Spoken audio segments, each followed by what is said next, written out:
Welcome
to GaulCast.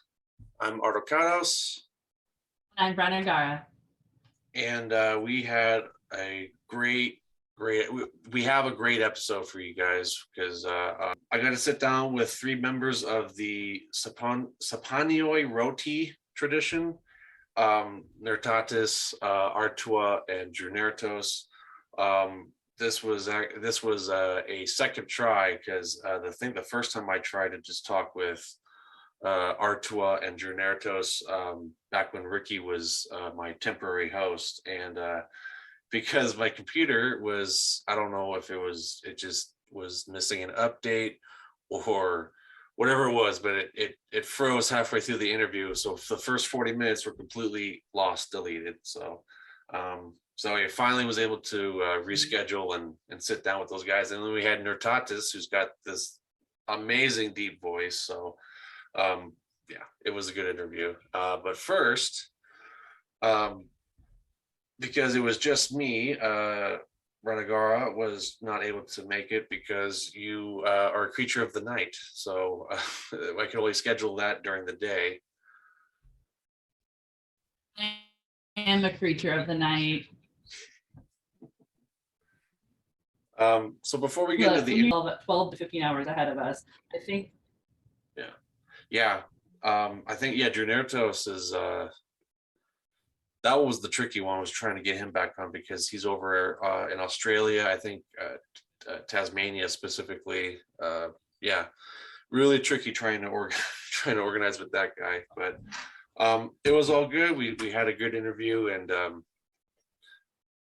good times, good information. And then because on top of talking about their tradition, we also went over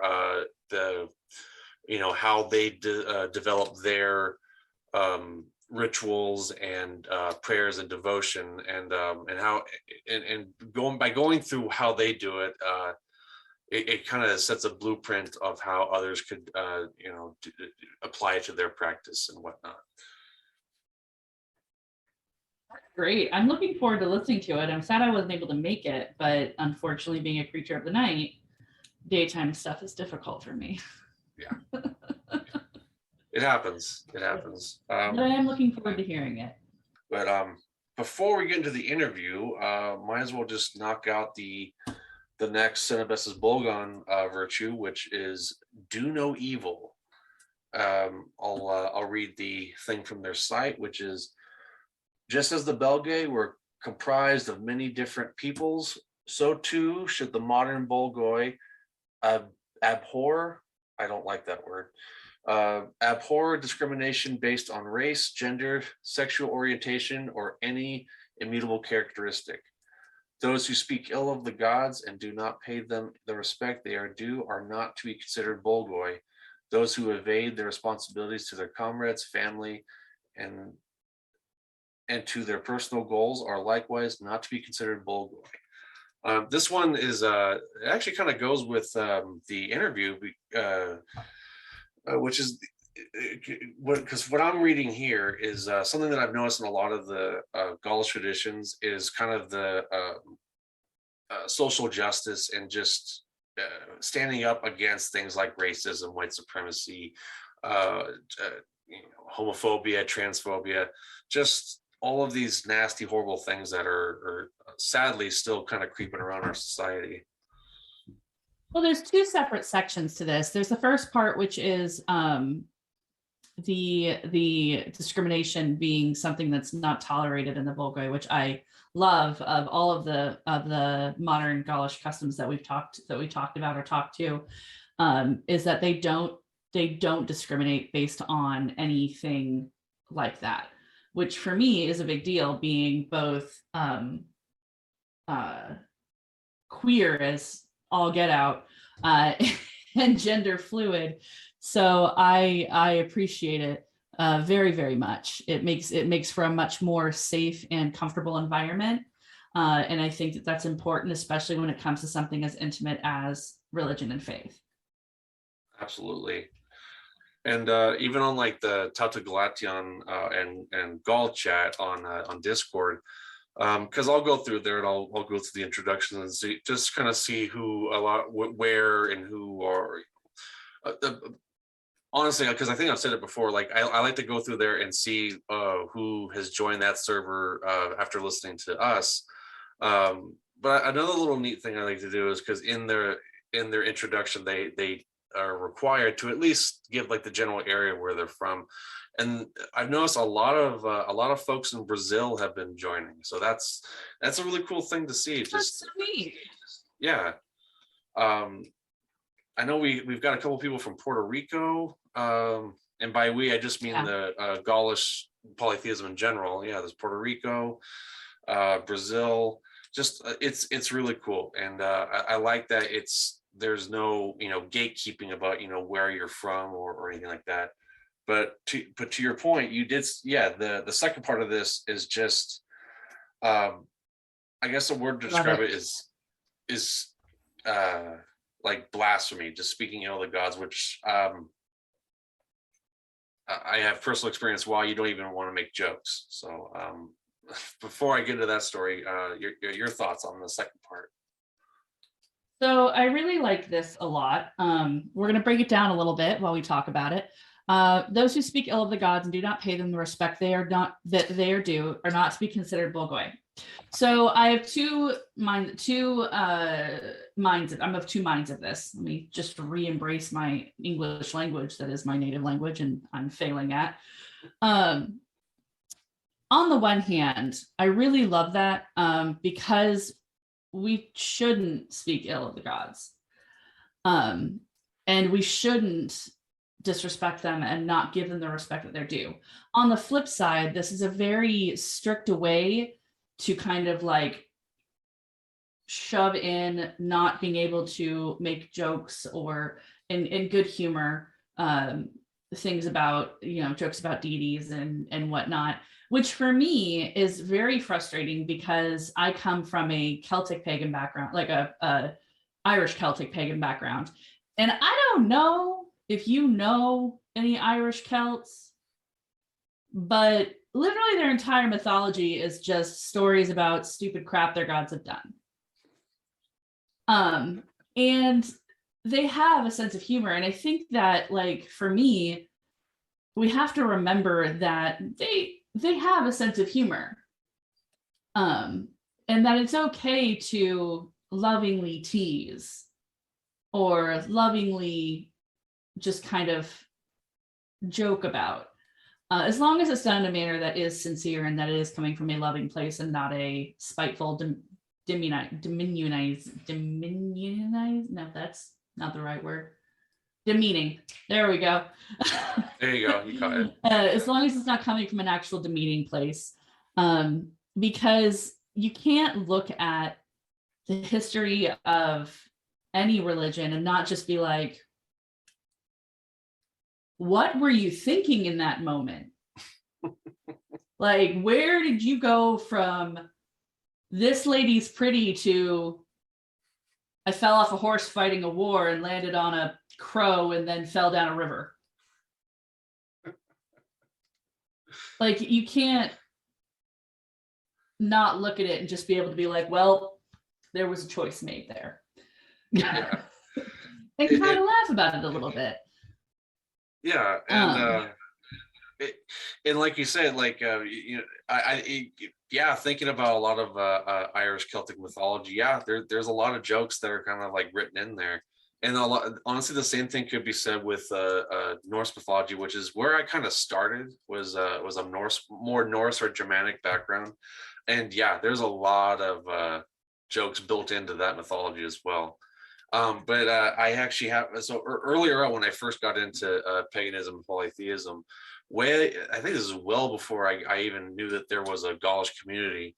Uh, a friend of mine were having a conversation on Discord, and I made a joke about Thor, and no joke, 2 weeks later, or at least within 2 weeks, their house got struck by lightning, and that's when I learned that because, like you said, the gods have a sense of humor, but they don't. Certain ones don't necessarily like being the punchline, and Thor does not like being part of the punchline.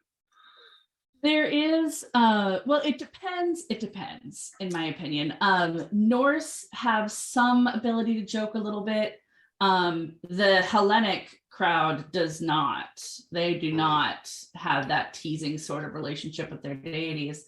But in both Island Celtic and Pan Celtic, I've not come across anywhere in the Celtic spectrum, at least in my experience, where we don't have a sort of loving disrespect for our deities. Not like real disrespect, but kind of like a loving, okay, you're telling me I shouldn't do this, but do we need to circle back around to when you did this thing?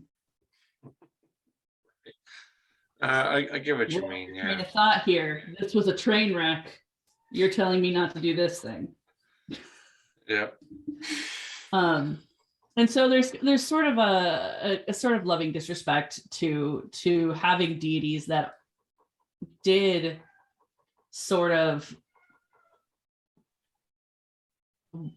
walk amongst us, so to speak. Yeah, totally. Sorry, I can hear my dog fussing. He's mad. He wants to go out. Oh, it's all good. Poor puppers. Fine. But the other half of it, I really very much agree with.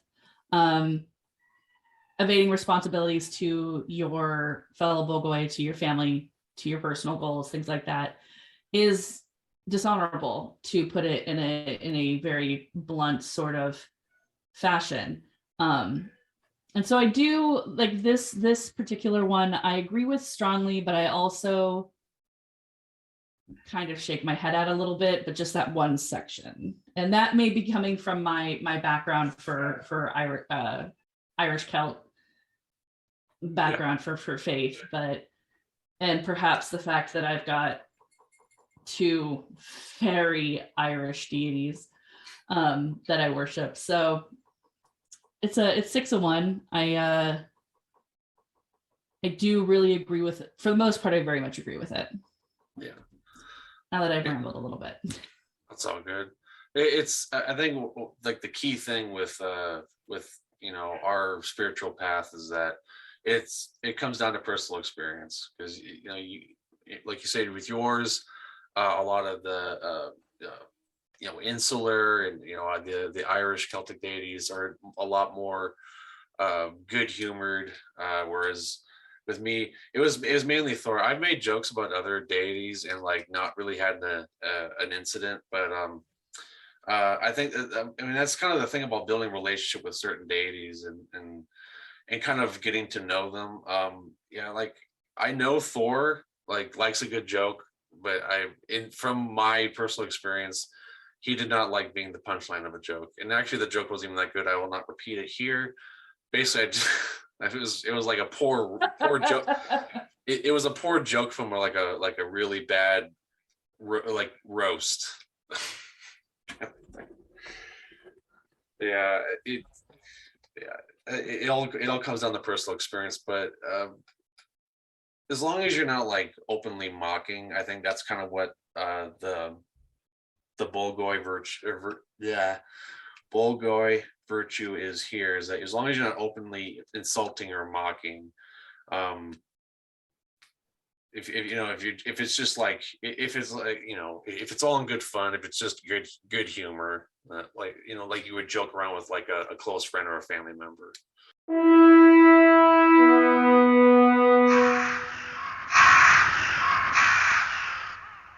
Welcome to GaulCast, and it's the long-awaited second take of this interview, and we have an extra person. So first we have Artois, we have Drew Neratos, and Nartatis from Sapanioi Roti coming to talk to us today. Why don't we each of you just introduce yourselves real quick? Sure. So yeah, my name is Nartatis. I'm the Atadowinos of Sapanioi Roti, so the leader, the torchbearer. I've been college politics for just under a year and a half, and yeah, I'm really excited to be on. Big fan. Awesome. Hello, I'm Artois. I am one of the Tanktos of Sapanioi Roti, and I am one of the Watis or diviners of Tuta Galation. I'm Janetis. I'm also one of the Tanktos. I'm also the Abados of Tuta Galation, and I'm also a member of Mental and Vulcan. Right on. Yeah, so it took a while, but we finally are getting back to talking about not only your guys' tradition, but also going into crafting rituals, devotion, and the different ways one could go about it. And we'll definitely do that through your guys' the lens of your guys' tradition. So I think the first one's a fairly obvious question. How did SR get started? Oh, you think that's a straightforward question, but it's pretty roundabout. I came in. When did I come in? I came in actually at the spring equinox, so coming up on a year soon. And it had already been started, and it was kind of a loosely held idea of being focused on Tyrannus and the wheel and the turning of the cosmos into action, and really trying to better the world based on these things, but also on everyday small devotive acts. So shower cultists, baking. I don't know if I don't think baking was part of it, but that's certainly something in my household that we do, making bread and that sort of thing. Just a small everyday acts to show devotion. And for the May Comerton, I think last year, we ended up doing a few presentations on things like that. And as we expanded on those everyday devotive acts and on the idea of action, we at first we called ourselves the Samotanktos, the Summer Swarm, which is a great name. I still love that name. But as we focused on the action and the wheel, it kept coming up the idea of, like, even though we had a good reason behind it, the idea of the entire wheel, we're only focusing on half of it by the Summer Swarm. So we became the Tanktos instead of Samotanktos. And we took over this idea of action and rest, and trying to incorporate the balance between Samos and Giamos, between summer and winter on a cosmic scale, into our lives, into our practices. We still retain a good chunk of the original theology, which was based on the idea of Tyrannus actively holding back chaos from completely consuming the world. So very heavily based on the famed Jupiter columns of the Rhineland, a little bit of Brittany, and I think another region that have Tyrannus, or they have Jupiter on top, that is generally interpreted to be Tyrannus because of the Gaulish nature of the Gallo-Roman nature of those monuments. And it's him on a horse trampling a snake-limbed giant. And we really we expanded that into this theology of Tyrannus keeping the three worlds where they're meant to be by actively combating the rising up of chaos. And so we've moved to more of this like balance between action and rest in order to not burn ourselves out. Partially, that was a big part of it. That it's you need to have that balance. And so we leaned more into our tenets of balance, spreading joy, and nourishing one's own soul as you work on your devotion to the devil. That's kind of an overview, if you will. That's awesome. That definitely that sounds really cool. Because I remember when they first started a Discord, I think Kuno Belinus and a couple others were. I think you were there too. It was a while ago, but I remember I was drawing the first logo for the Discord. That's right. Yeah, that original logo was me. I love the one you guys have. The one you guys have now. I think it looks a lot better, a lot less busy than the one I had done. But I think it where it is now it's awesome. I'm in the server. I need to get more active in there, so I apologize for that. No, not at all. We loved your original logo. It we ended up commissioning a new one as our theology evolved. But yeah, for anyone who isn't familiar, it was this beautiful interwoven like Celtic design wheel with 3 animals representing the 3 worlds. Yeah, that was one of my first attempts at knot work, and it's fun. It's also super complicated, so it's something I'm still working on too. But it is. I've tried it too. You're better at it than I am.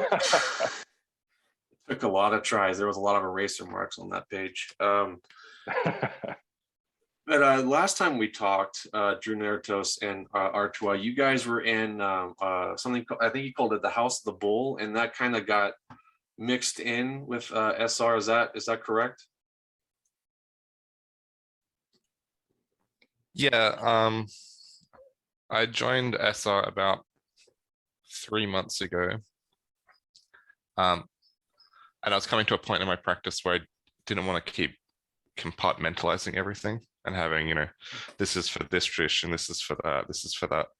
I wanted to sort of meld it together a little bit. And I think that some of what we were doing lent itself to Sepanoi Roti, so how to talk with Alex and some of the other Tanktos. And yeah, we agreed to sort of mesh some of it together a bit. That's awesome. Yeah, and it definitely. Yeah. Oh, I'm sorry. Continue. Oh no, sorry. Yeah, the merger actually happened before I joined Stepanioi Roti.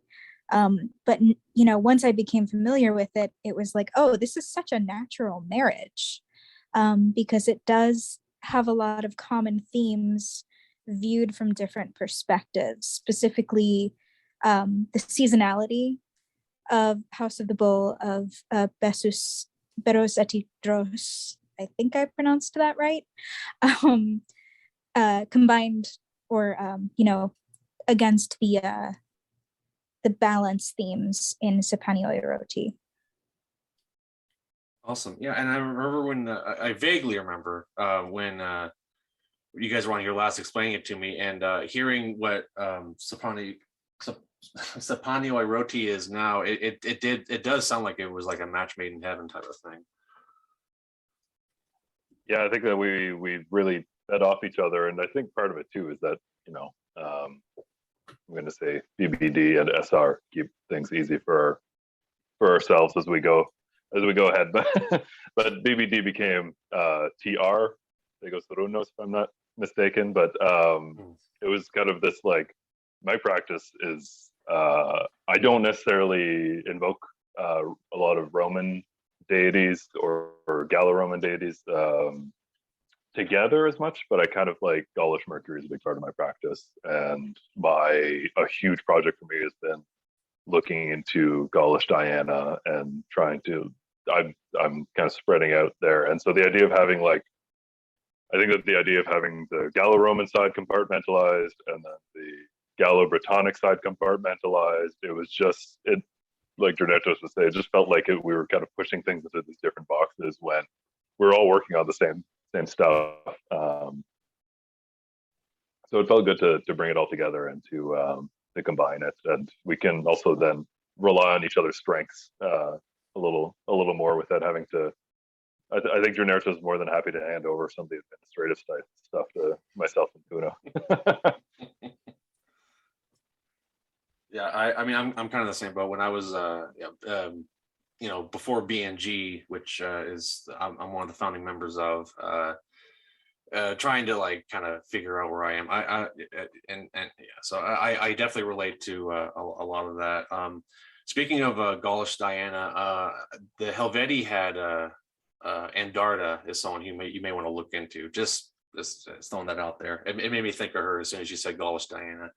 But anyway, you cannot. I will talk about her for so long. Perfect. Right on. I appreciate And that.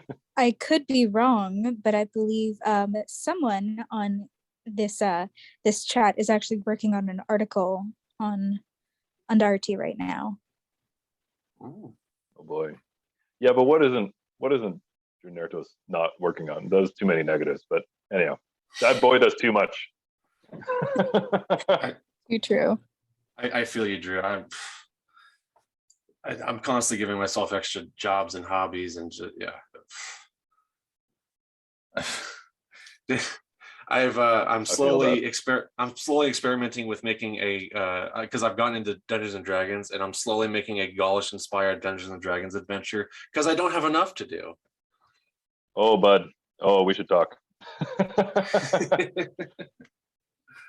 All right, so and I mean that first overview answered a couple of these questions I had, like what makes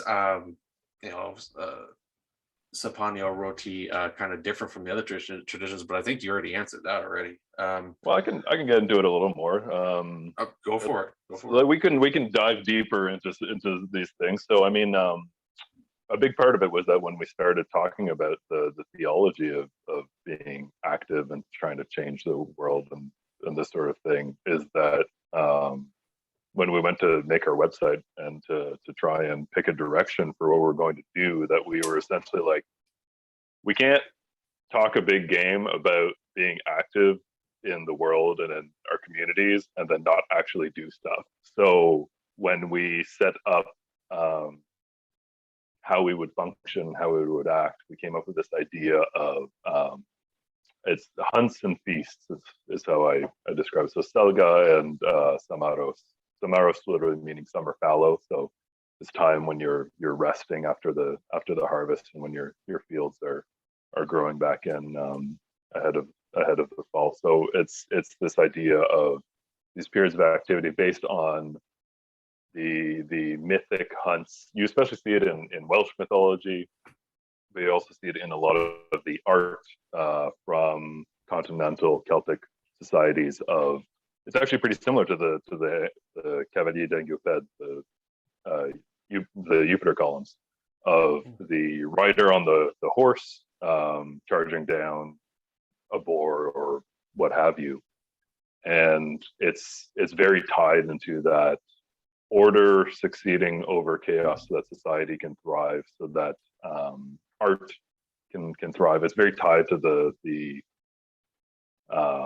kingship and the foundation of society and all this sort of thing.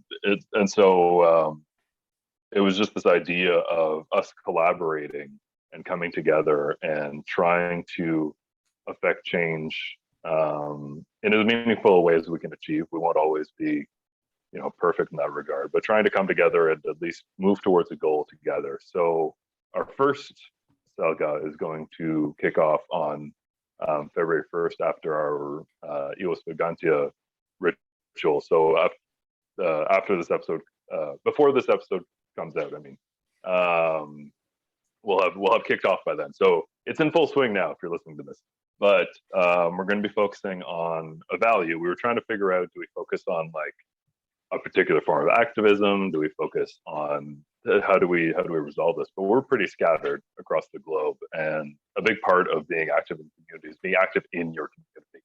So we decided to focus on a value, and so we focused on oigekatia. Hospitality is roughly the translation. It's one of Sudaglatian's virtues, and yeah, we just wanted to pick something that, regardless of where you are in your life, regardless of what's going on with you or within your community, it's just this ability to as a group look at what that virtue means to us, and whether that's, I really need to work on setting boundaries for myself. I need to work on boundaries in my family. We're all stuck inside together a lot for the last couple of years. Boundaries have been really important, and so that ties into hospitality. But it's also how do I better respect the original inhabitants of the colonized land that I live on? How do I help people who don't necessarily have a home or a place to turn to? So we're all going to take different paths with it, but where we have the chance to overlap, I think we're going to do as much as we can. A few things I'm looking at. I'm really hoping that we can look into house spirits. It's been a thing that we've talked a lot about in the server, and it's something that I'm super interested in. I'm reading Le Couteur's book on house spirits. That guy is so good. If you're not familiar with him, I'm going to try to find his full name, but yeah, here it is. I'm going to PDF of one of his books, but I also bought the book. I just Claude Le Couteur. So he does a great job where he looks at especially medieval sources, but he wrote a book on house spirits, and he ties it back to more ancient sources and tries to draw these themes across especially focused on Europe. So it's really fascinating to see the different relationships with house spirits, and we want to maybe build that out, and that ties into hospitality. So where we differ is that we hesitated to call ourselves a tradition. We've decided on a war band, Korios, I believe, because we really wanted to have this idea of collectively we can accomplish something. We're not always going to have the energy individually to always be doing something, but as a collective war band, we can each step up and work on things to try and affect change. So Adivos Brigantia, because she's this goddess of the high places, the oppidum, the protective areas. We're going to donate some money to a group that helps feed people, just out of this is the time of year that's very cold in this half of the world, the half that I'm in at least, and it's trying to literally put our money where our mouth is, and try to engage in some sort of basic change before we kind of take the next steps. That's awesome. So that's so we're a little different from some other groups in that regard, but certainly everybody has a bit of that going on. Yeah, absolutely. That's awesome. I know some people are trying to put activism in their practices, their personal cultists, and yeah, I mean that, and that's actually something I'm going to touch on in a YouTube video I'm making here soon-ish. I don't know when I'm going to be able to get around to it, but covering the Gaul's Virtue Gala, which courage and stuff like that, and I was going to kind of lean that into activism. But yeah, that's actually really cool that you guys do that. I mean, I know it's like a small talking point for some traditions, but to have that be like such a center focus is that's awesome. It's commendable. Yeah, we're just trying to set a foundation for it at the very least. If you want to talk to Artis Setos from SR, he's been a big driving force behind that. He wrote our webpage on social justice cultists. He's a great resource for it, and he can talk about it for hours. That's awesome. Let me bring my notes back up. Come here. Sorry, my little one's running around naked now. Oh yeah, that sounds a good time. I mean, He's home. It's winter time. Why wouldn't you? Yeah.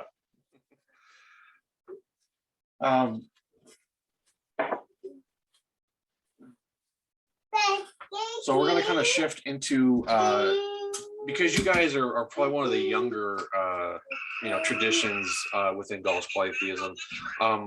Just talking about crafting and creating rituals and devotion and prayers and how you guys go about that.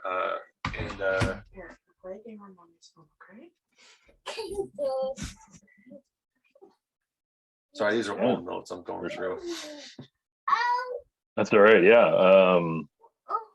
Yeah. So I can start on that, but I'll certainly need some input from Junertos and Artua.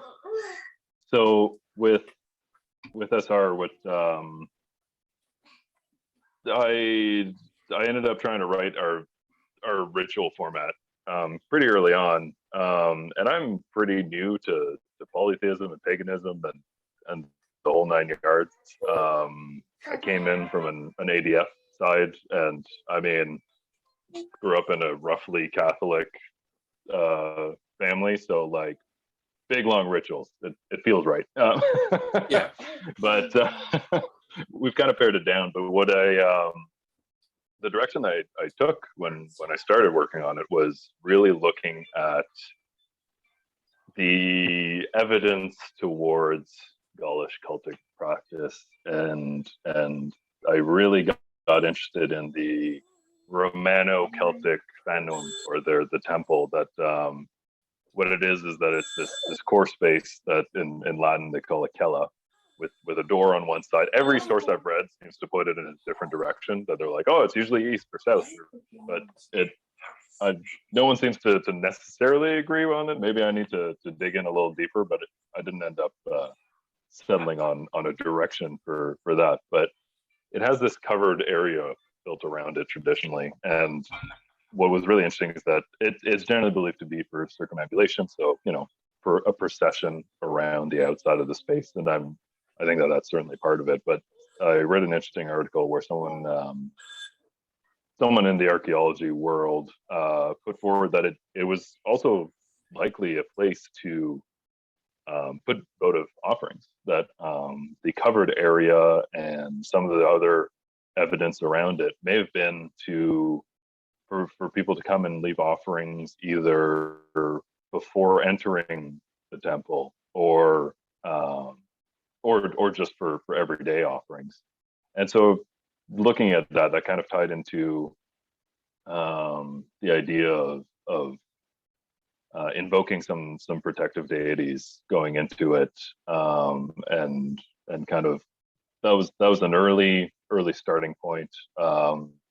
Obviously built off of the work of Segomaros and his ritual format. But we ended up settling on is that inside that temple space, there's generally either an offering pit or a fire of some kind. Sometimes there'd be an altar, or the Nodens temple had like 3 rooms. It was much larger than your kind of typical one. But having that central fire as a focus or as a place of offering. So in our ritual format, we generally invoke Brigantia, or for Ios Brigantia, I believe we'll be invoking Belinos for the light, but also as an intermediary between ourselves and the Dewoi.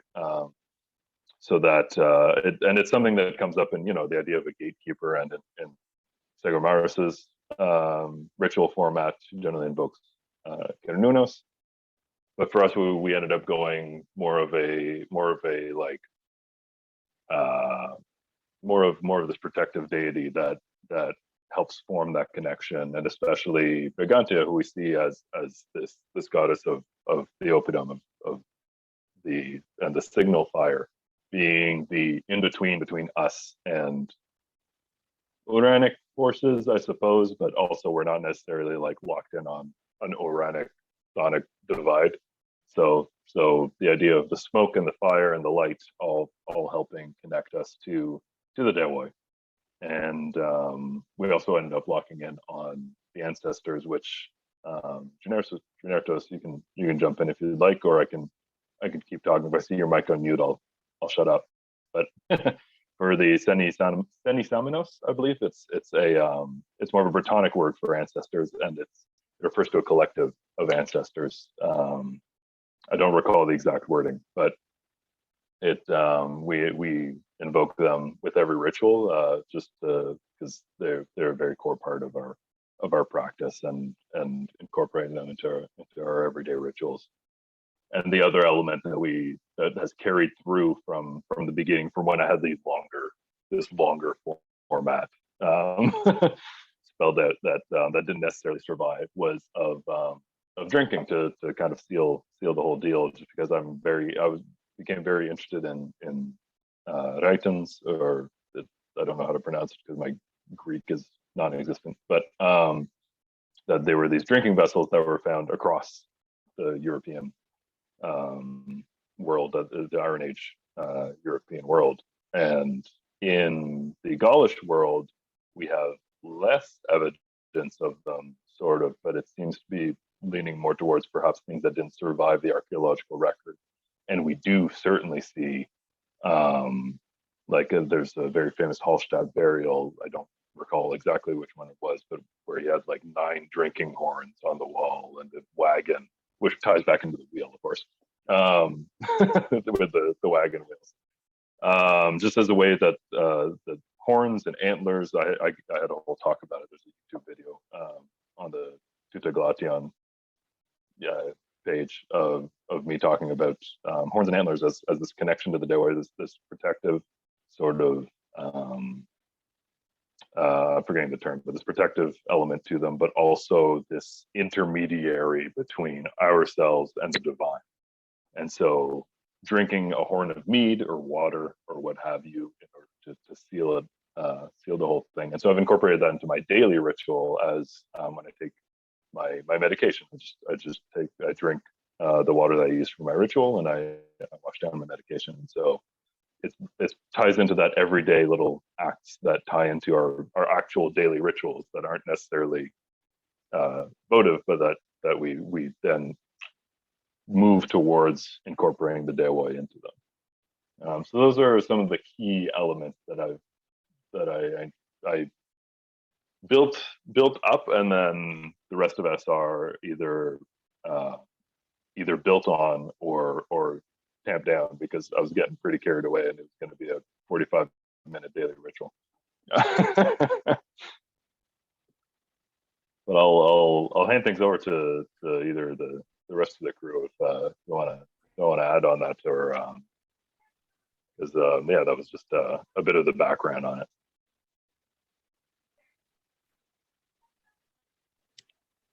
Yeah. So I'll add that as one of the Tanktos, one of the things I like most about Sapaniole Roti's rituals, because I guess I should start by saying I'm kind of the opposite of Nartatis, in that ritual doesn't come naturally to me. I wasn't really raised in any faith tradition, just kind of generically Christian, like a lot of American kids born in the 80s were. So ritual to me has always felt kind of both very special and very unnatural. So first of all, I will say, Nartatis, you did a great job at paring down. Thank you for not having a 45-minute I appreciate that. daily ritual. But the thing that makes it the most appealing to me is that it does have this emphasis on the self and taking care of yourself, because one of my life philosophies is very much that idea of you can't pour from an empty cup, and that involves pouring for both other people and pouring into your practice. If you're not taking care of yourself, then you're not giving your best to your practice, to the Dewa, etc. So that's my little 2 cents there, is that's my favorite thing about these rituals, is that they do focus on nurturing yourself as much as you nurture your practice.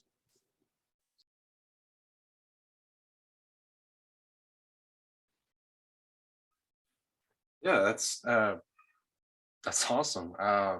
I remember when I talked to you guys last time, we kind of went on a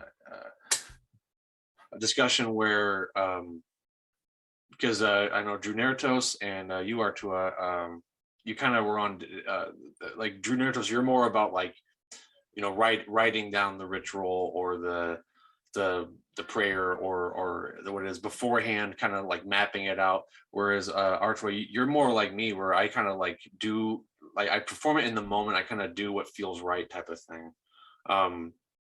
I mean, how has that changed between? Has any of that changed between now and then? Are you more like on the fly, winging it type of thing, or because I know, like even though in BNG we also have based our ritual format on Segamaros's format in his book.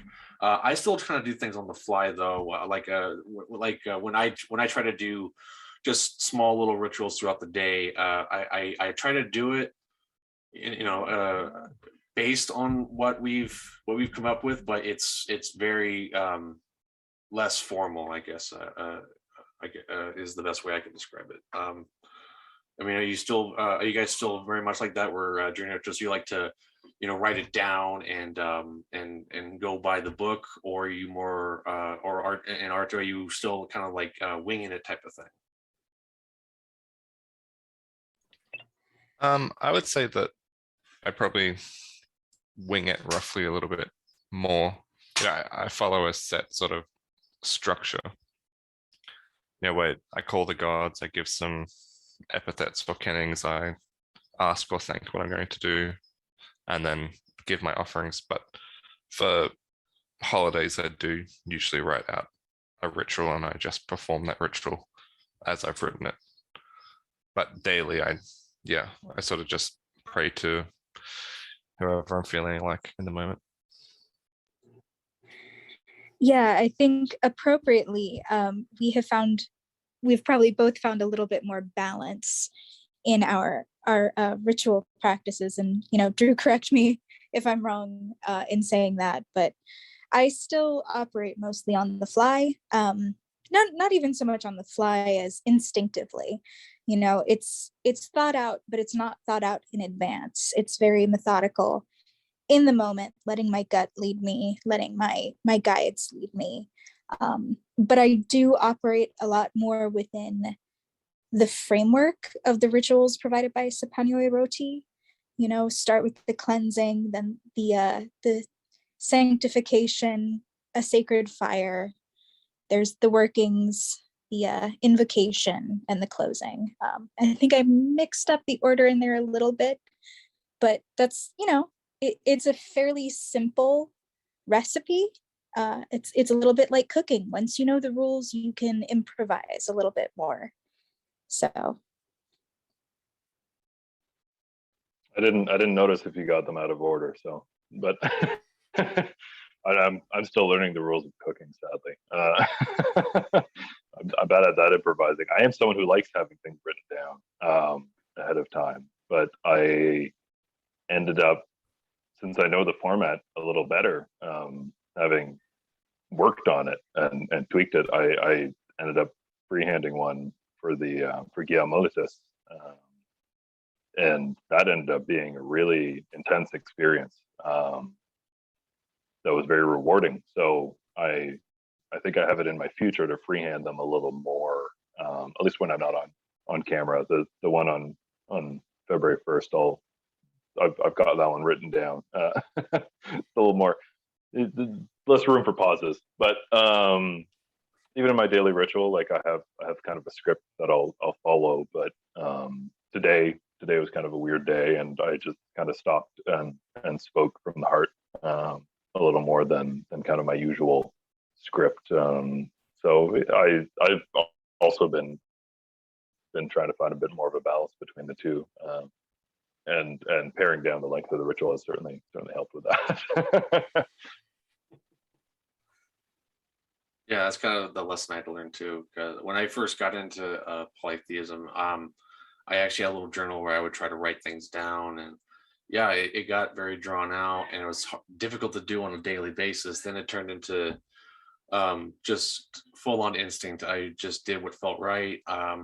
and I did have some really good experiences that way as well. But it also just felt like really, really informal. So it was trying to like what you all said. Like it was trying to find that balance. Like what I do now is a lot different than how I was even I don't know, like 6 7 months ago when we recorded this the first time. Um, I do have a little bit more structure, um, and and a lot of the nuances I'm trying to kind of apply more. Like you mentioned earlier, Natatis, there's kind of a discussion on which way your altar should face. I know in B&G I think we've established that it should face east. Unfortunately, the way my house is set up, it's just not possible. So it's facing west. But I Yeah. think I think what it comes down to is it's mainly about intent. The gods are very understanding. Like they get it. They're not like, well, you didn't do it exactly how it is written down. Holy shit. No, it's just they're very understanding is what is my experience of it. But it is nice to try to do it, the right way. Well, it's interesting because I mean, if we look at the inspiration for our practice or the history of our practice, the tribal nature of it meant that from one group to the next, there was some consistency between the druids who were responsible for passing this on, I'm sure, since they likely met up Mhm. yearly or what have you, depending on sources. But I feel like the idea of those tribal practices being so diverse lends itself to really just trusting your instincts, trusting your gut, and following it. I mean, that's I was always hesitant of divination, but making my own runas and just learning to use them as a way to trust my instinct and to lean into that a little more. I think that that's really helped me build that confidence to go and freehand ritual a little more, and to I think that what we're trying to achieve is making sure that we pay our respects and we don't necessarily forget something that we feel is important. Maybe in the moment we get distracted and we forget about it. So we try to have a bit of a script, but in every ritual, I think we're just trying to speak from the heart and to be as present and as honest as we can, coming before the Dewa and putting that out there. So yeah, I think that that's kind of that balance that we're trying to find, and I think we'll always keep kind of tweaking that. I think it's forever, and it's funny that you say the way your house is laid out, because I did do that thing where I was like, oh, okay, I'm going to face it east, and then I get to my altar. Wait, it points north. What am I going to do? I can't rearrange my whole house. Like, it's only so big. Yeah. Right. So yeah, a little flexibility. Yeah, we in the 3 years or so I've been living in this house, we've rearranged that bedroom, I think, 4 times, and every time I tried to have it on the west wall so it faces east, and every time it just didn't work. And I think the last time it was there for a while, but it was on my fiance. I was basically right next to the foot of the bed on my fiance's side, so she would like stub her toe on it every single day. And I was like, okay, I give up. I give up. West side it is. It's gonna face west now. I know that feeling. Yeah, we just rearranged our room, so I know that exactly. It actually feels really good, and that ties into earlier I mentioned trying to build house spirit cultus, and I think that part of it is that it just feels right when it's in that spot. And you kind of have to rely on whatever the Tegatis might maybe guiding you a little bit, and saying, this is a better spot for it, because I have my main altar, and then we have a bookshelf, a built-in, that just seems like a place where someone must have sat in front of and read a lot before we got the house. And so that's going to be where I expand my ancestor practice, and also an area for the Tegatis. And I've been trying to listen to them a little more in that sort of and how I lay things out. I've had a few spots for altars that I'm trying to commission, like a really cool shelf that I'm going to make it to a second altar, but wherever it ends up, I'm just going to have to play it by ear, I guess. Yeah. And I know what you mean about like trying to work with the Tagatis.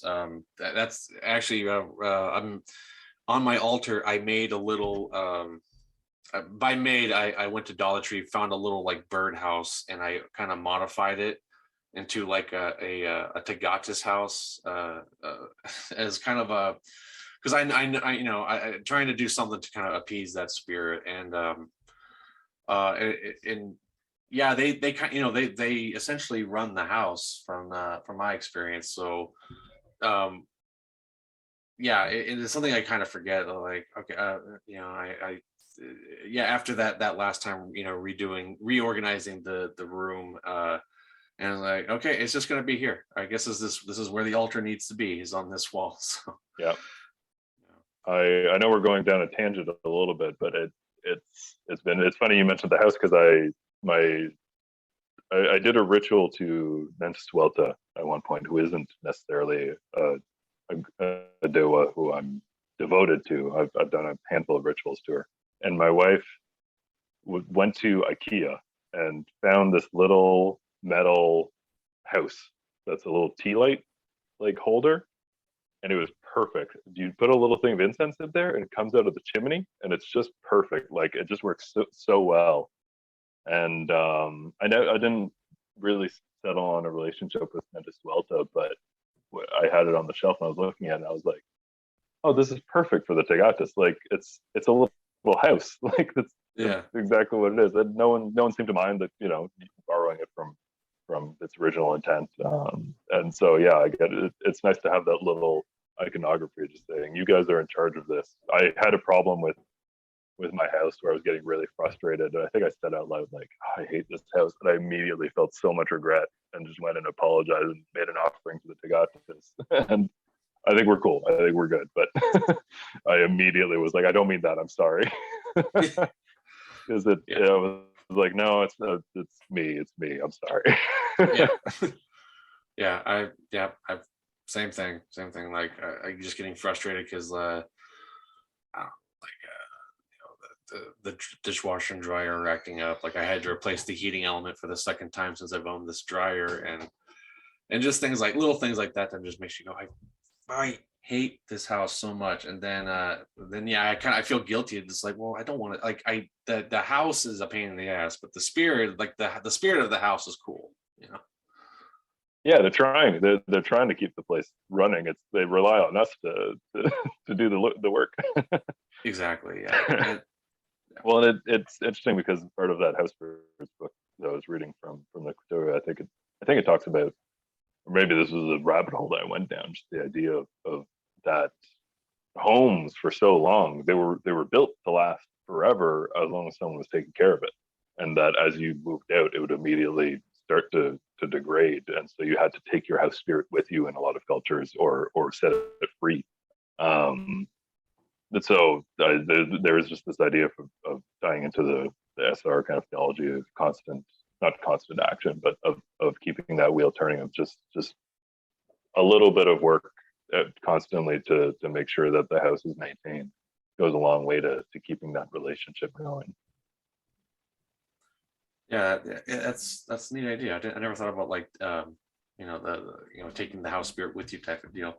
That kind of actually kind of leads me to in a way, it will link to this question in a second. But before, because, you know, like we were just talking about how, like, my house isn't quite set up to have the altar in the spot I would like it to.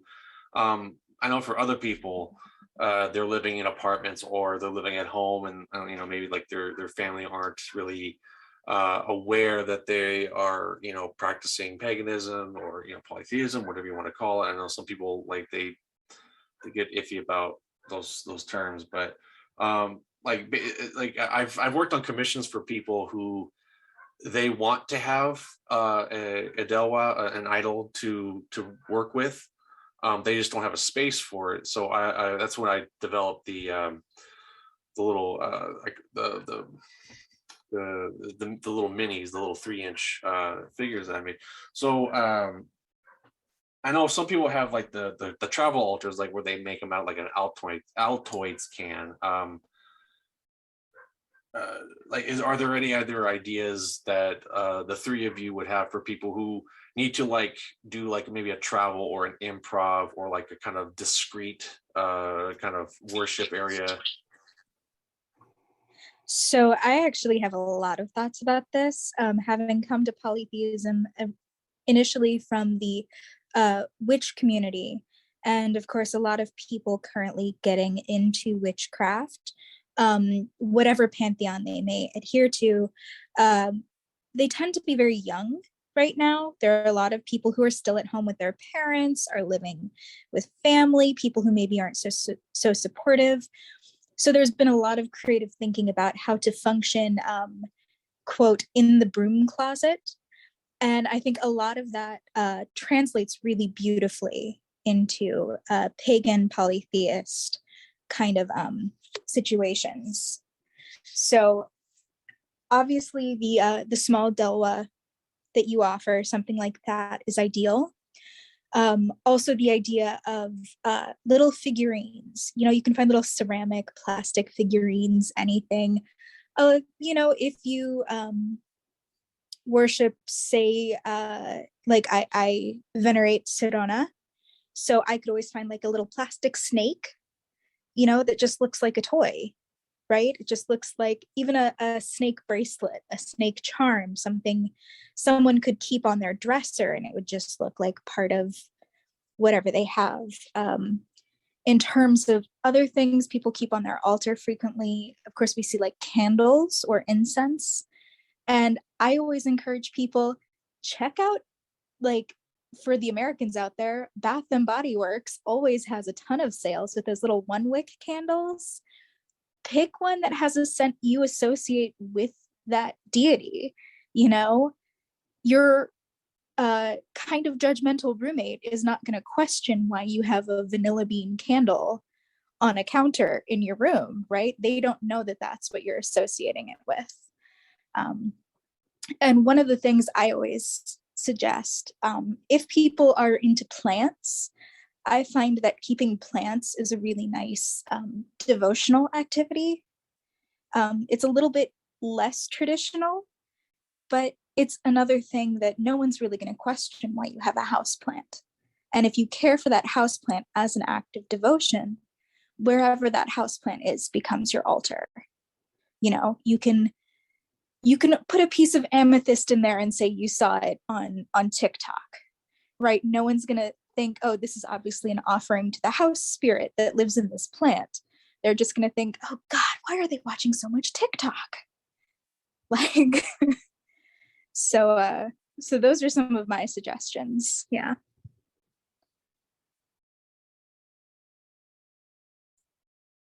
Awesome. Yeah, those are like great ideas. And like, and it comes down to intent. If you have something that represents your whatever, it's Tagatis or an ancestral spirit or one of the Daewoi, I mean, and you're putting this energy and devotion to it, it's going to work. It's going to have an effect.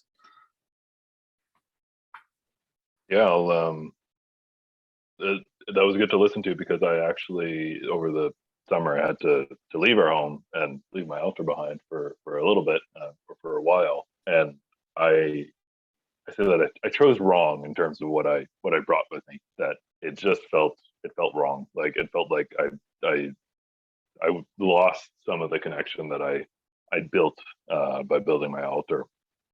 And I'm about to go on a work trip where I will not be able to bring much with me at all. So I've been trying to give that some thought.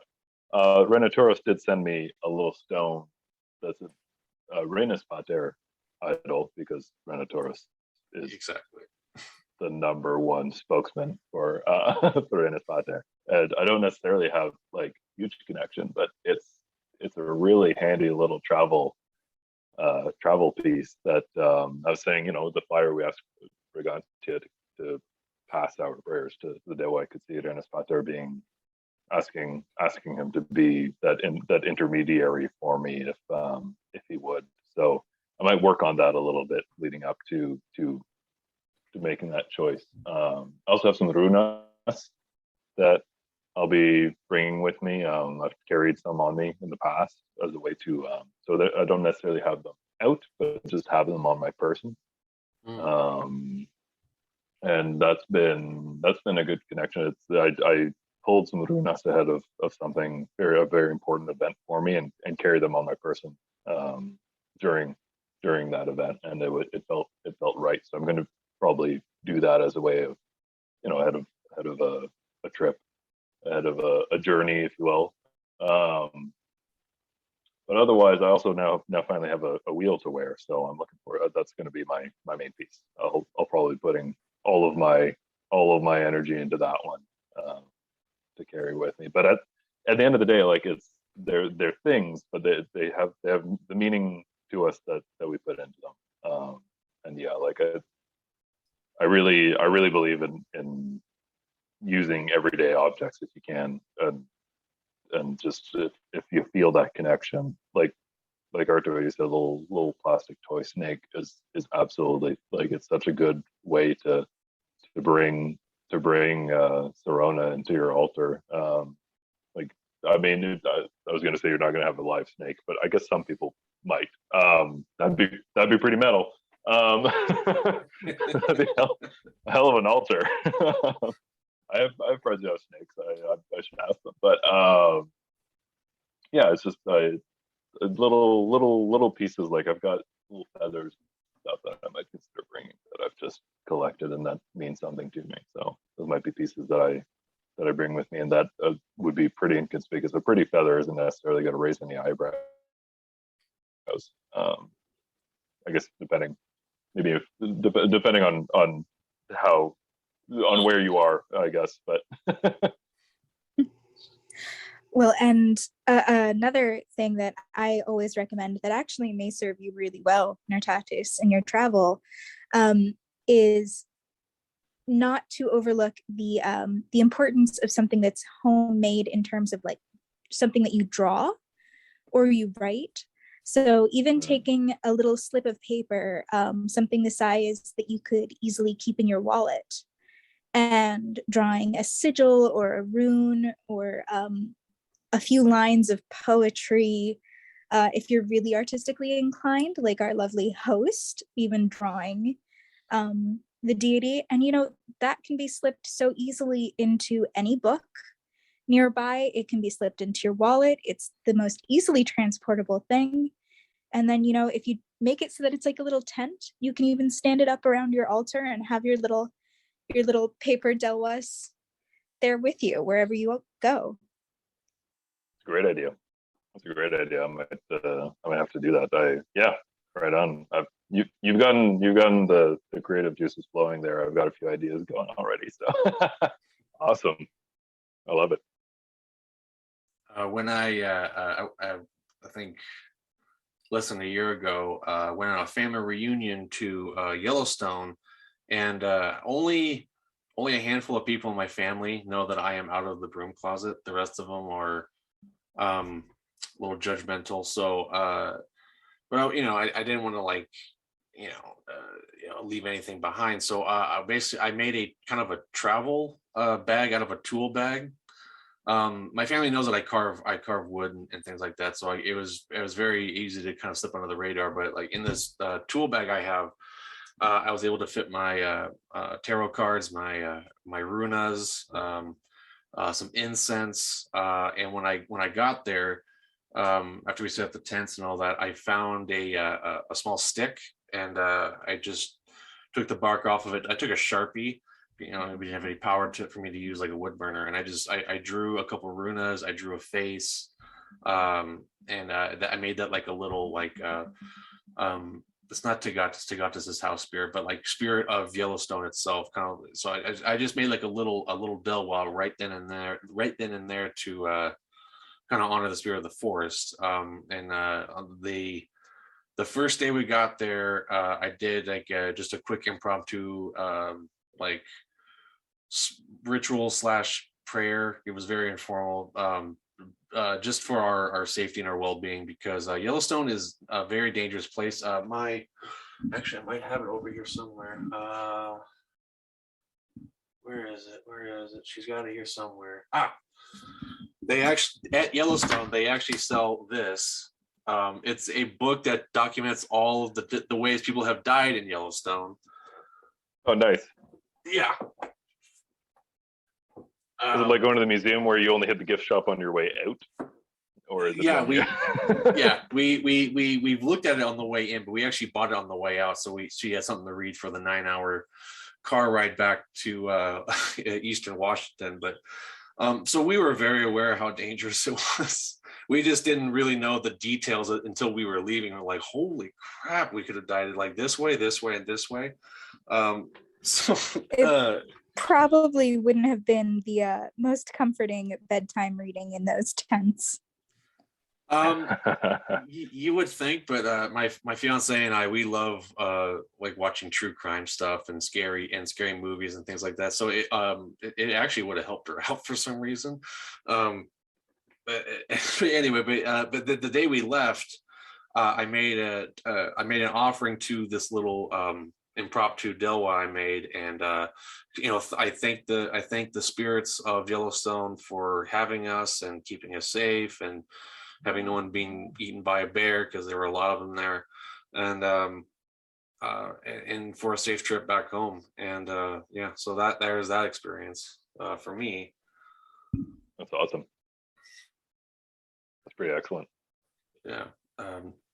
Amazing place. If any of you ever get a chance to go, just breathtaking sights. But yeah, don't, if a sign says stay out, stay out. Yes, Good I've heard that advice. about. Yeah, Good you advice. don't get I foiled was, by a. Sorry, go ahead. I was to say I was lucky enough that I think it was my Delwas you were working on that trip. Arto. I was. Yeah. Yes, because you sent me a little souvenir from the park that I still have up with all of my Delwas up That's here on right. my altar. That's right. I remember I had my portable Dremel that was battery powered, so it still had a bit of juice left. So when we were visiting, I sat down and I was showing my family the Sarona that I had made, and they were all oohing and awing at it while I was working on, I can't remember one of the other ones I did. But yeah, I was working on your commission while I was there. I forgot about that. Yeah, but yeah, Yellowstone. Yeah, the one off topic thing about Yellowstone is that we got to see a lot of bison there, buffalo. They are insanely huge and beautiful. I grew up on a dairy, so seeing buffalo, which are native, they're related to cows. It was really cool, and we actually got really close to one. And I don't know why it is, but like the expression on their face and their eyes, they look like they knew that they were on the brink of extinction at one point. Like just this look in their on their face, that's just these big black eyes, like that just. Like they're aware of their history. They're gorgeous creatures. Yeah. Incredibly dangerous though. Yeah. Another fun fact is that Spokane is just 20 minutes down the road from me, and the first buffalo goring in Yellowstone was from a guy from Spokane. Oh Lord, yes, I've seen the people taking selfies next to a bison or buffalo, and yeah, I give cows a wide berth. Like I've had someone say to me, like, "Would you be afraid of a cow?" I'm like, "Yeah, of course. It's huge." Yeah, It's not fear; it's respect. Yeah, exactly. I'm gonna respect its personal space. Yeah, like I said, I grew up on a dairy, so I've lived with cows most of my life, and yeah, it is respect. Once a cow moves, just get out of the way. Don't. You're not going to outmuscle a cow. I'm sure people have tried. Oh yeah.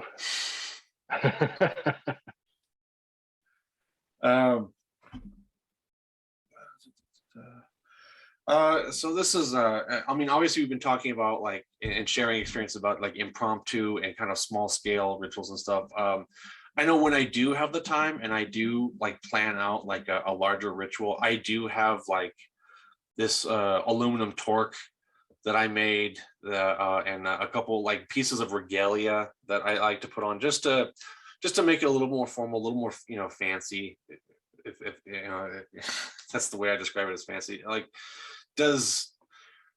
one, do you guys apply wearing regalia or jewelry in any way? And whether you do or not, like, what's your thoughts on people who think, because I know some people think that you have to have like the whole get up, or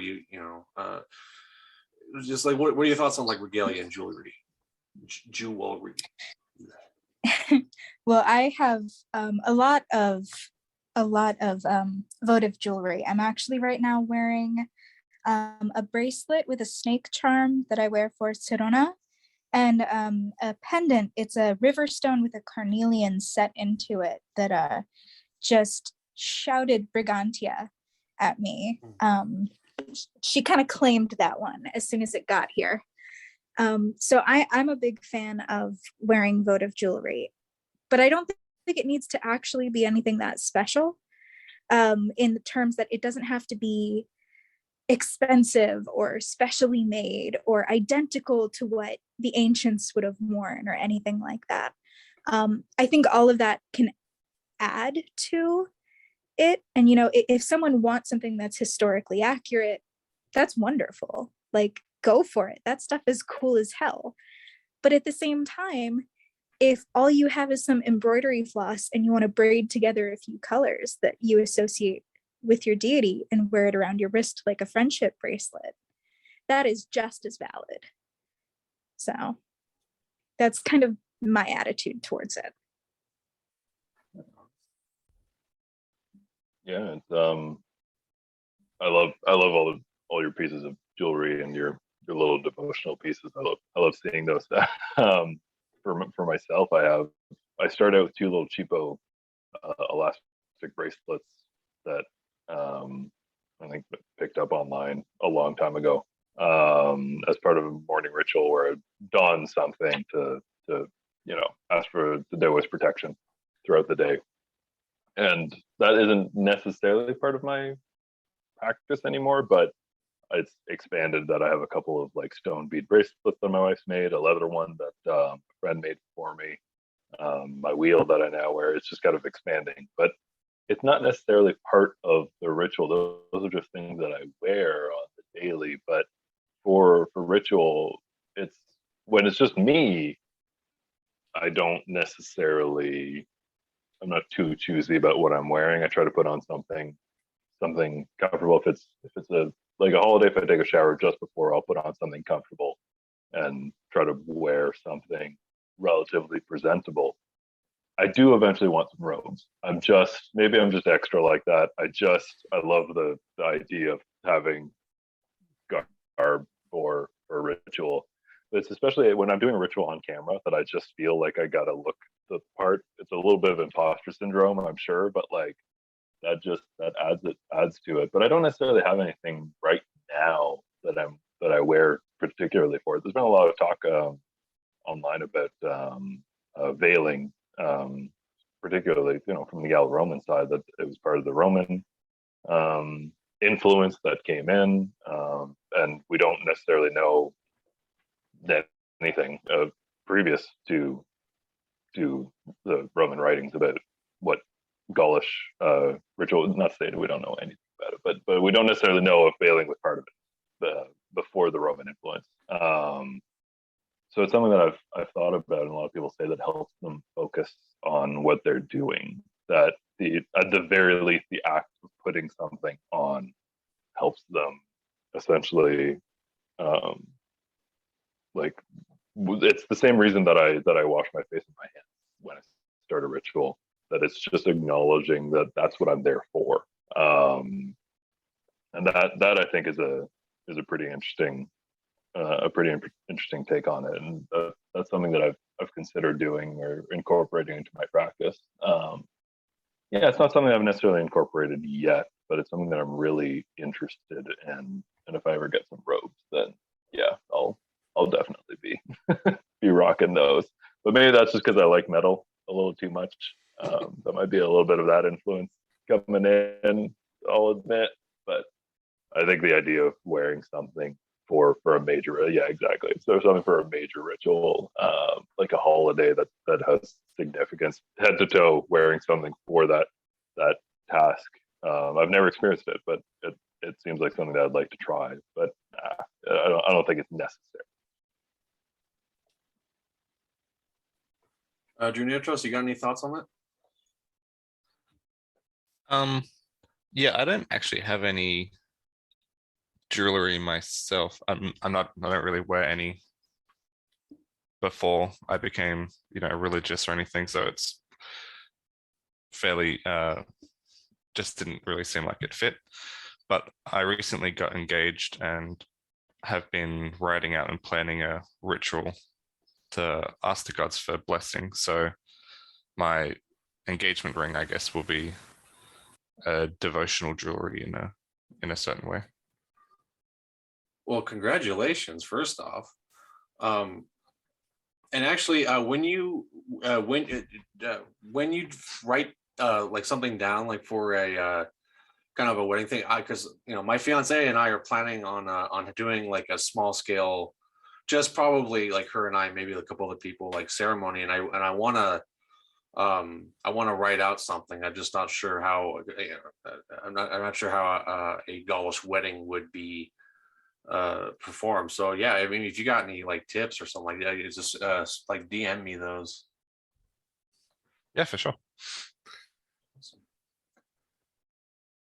And two more questions before we get off here. I know we've been on here for an hour now, so that's great. I remember the last time we, part one, or the first time that we tried recording this, Artua, I remember you, at the time you were wearing, I can't see you now, but you were wearing a veil, and you talked about veiling, and that was actually a really neat discussion. Do you want to kind of go into veiling? Yeah, I'd be glad to.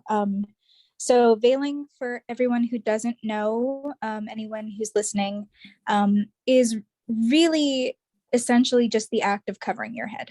It doesn't have to be any specific style, any specific item. It can be a hat, a handkerchief, an actual veil. And the purpose of veiling is really twofold. It's meant to kind of protect your own energy and protect you from anything external to yourself, act as just sort of an extra layer of security. And it's also meant to be kind of an act of piety, covering your hair. Think about the way that Muslim women cover their hair, or Christian nuns, anything like that. So there's a very similar vein. And it's something that you can do not just in a ritual setting, but also on a daily basis. I have a lot of issues with anxiety, and sometimes I feel more secure going out into the world just with that extra layer of protection. Just knowing, okay, I'm covered.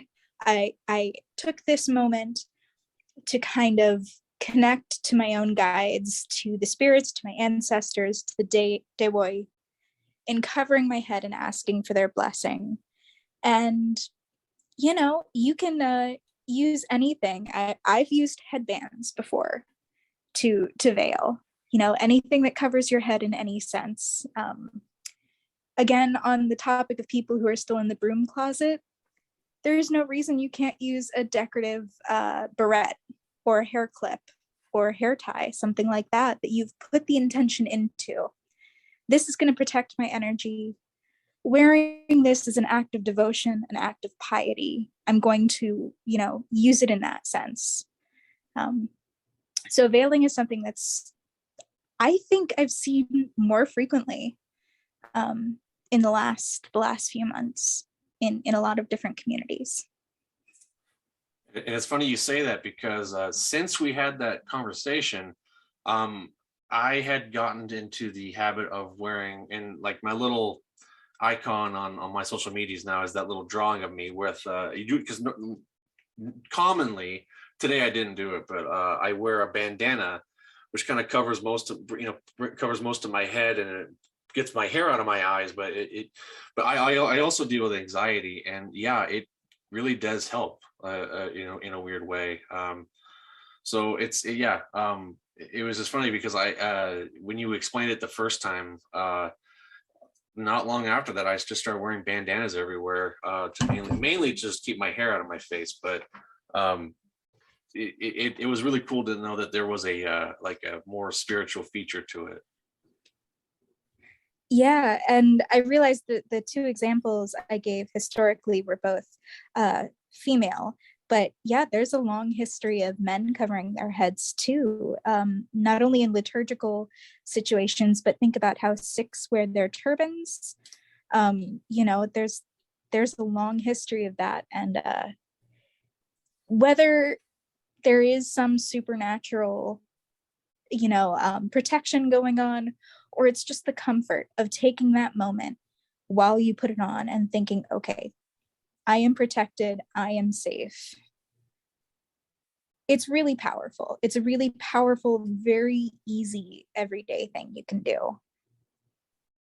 Absolutely. And I know and like you said, some of the examples you gave were like the Sikh and Islam. I know and there's examples of it in various different cultures. When I wrote my article on the Germanic goddess Nerthas, she's described as a veiled goddess. So it's not just part of like one of the big three Abrahamic religions. It is a very multicultural thing, and also, like you said, it's not just a man woman, or not just a female thing or a woman thing. Anyone can do it. And then lastly, you brought this up a couple times there, Tatis, is the fact that beforehand you would wash your hands or something like that. I typically will take a full-on shower before I do any kind of like bigger ritual. At the very least, yeah, wash my hands or wash my face. So that you in a way you answered that question, is like, is there any like pre or post ritual that you do? And the most common one is typically washing hands and face. Yeah, so I generally try to take a shower before a ritual if it's a larger one, if it's like a holiday and this sort of thing. Yeah, I just don't feel like I can focus otherwise. Like it's like getting into bed after like a long day of heavy labor and you haven't taken a shower and you're just like, oh, I'm getting sweat all over my sheets. This feels gross. Like so I want to feel like fresh when I come to my altar. And doing the dipping my hands in the water and rinsing my hands. And what I do is I rub water. I'm gesturing with my hands. I have my camera off. I warned you ahead of time that I speak with my hands a lot, but I rub the cool water on my eyes, and that particularly gets me like in the moment. It's my preparation ahead of ritual.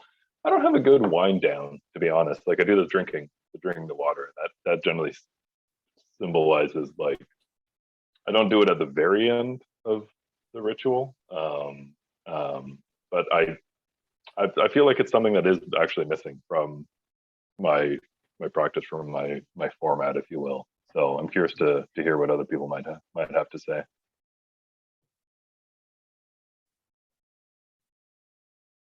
Drew, Ardo, I'm putting you on the spot. Oh yeah. Sorry.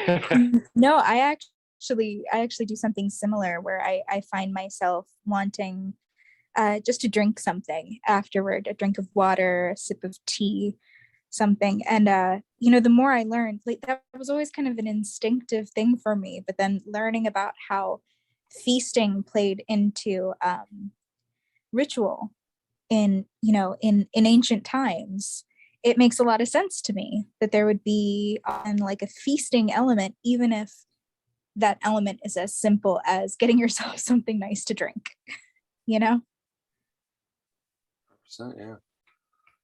Oh yeah, like a good feasting celebration. My first ritual that I ever did was, I think, an Ipponalia ritual, an ADF one, and part of it is I don't remember if it was like a specific thing or if it was just a suggestion in it, but we ate a meal before finishing the ritual, and it was a great experience, and it's something that I've done a few other times. I think maybe one more time, but it's something that I love doing just as part of that hospitality act, the exchanging of. Yeah.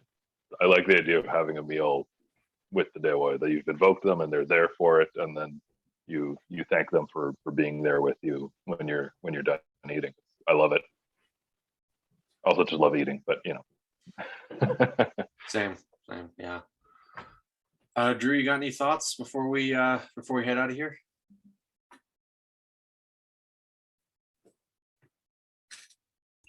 I think Natatis and Nato are quite good at covering all the bases. And I was trying to get you to talk a bit more, but Natatis and Arto are very informative. But yeah, like, is there anything maybe you can like something that you do before or maybe after a ritual or a prayer or something? For me, one thing I do always before my prayer is I have a little, and after is I have a little bell that I ring. And I think over time, my brain's just sort of associated that with ritual time. So it just puts me in a state of calm and ease. And then at the end of the prayer, after I've given it and after I've rung the bell, I just sort of sit there and just feel anything there is to feel. And that helps me. I've had some pretty positive experiences and, you know, had little bits of pieces of information in my head just come together right at the end. You know, like the gods are just going, oh, okay, you almost got this, just put this together a little bit more and they'll, yep, you got it. That's awesome. I've heard of something like that. I just can't place I can't place where I've heard about the bell ringing before and after, but that's really cool. I might want to try that out. I think Renotaurus also does that. He has a cowbell that he rings. That's right. Yeah, I forgot about that. Okay. Well, thank you guys so much for being here. I know it was very difficult to try to organize all four of us to be here, but I really appreciate all four of you, or all three of you guys, and this was a wonderful conversation. And if there's any kind of blogs or anything you guys want to promote, like maybe the Discord server, if that's a public thing, or just any information you guys want to just pitch out there. Yeah, so you can find us on Discord either through GaulChat or through our website, followersofthewheel.org. Summersworn.com still redirects to there because that was the first URL we bought, but I won't confuse people too much. Followersofthewheel.org. But yeah, we're pretty active on Discord. Our website has some good info on it too. We're going to put up some new content before this podcast airs, so hopefully we'll be able to keep adding to it over the next couple months and keep adding fresh content. But I really appreciate you having me on. It was a great conversation. No problem. It's good. I listened to a few episodes that I missed before coming on, but it's a great podcast. I really appreciate it. No problem. It was an honor to have you and that lovely voice of yours on. I know everyone comments about how just how beautiful that voice is. They keep making me do rituals. I don't know what I'm doing, but I think they just want to hear me. that's probably I would say that's what it is. But anyway, thank you one more time for all three of you guys, and yeah, I will keep you all posted of when this comes out, so you guys can share it, let people know that it's about to air. But yeah, thank you again. All right, I'm going to stop recording.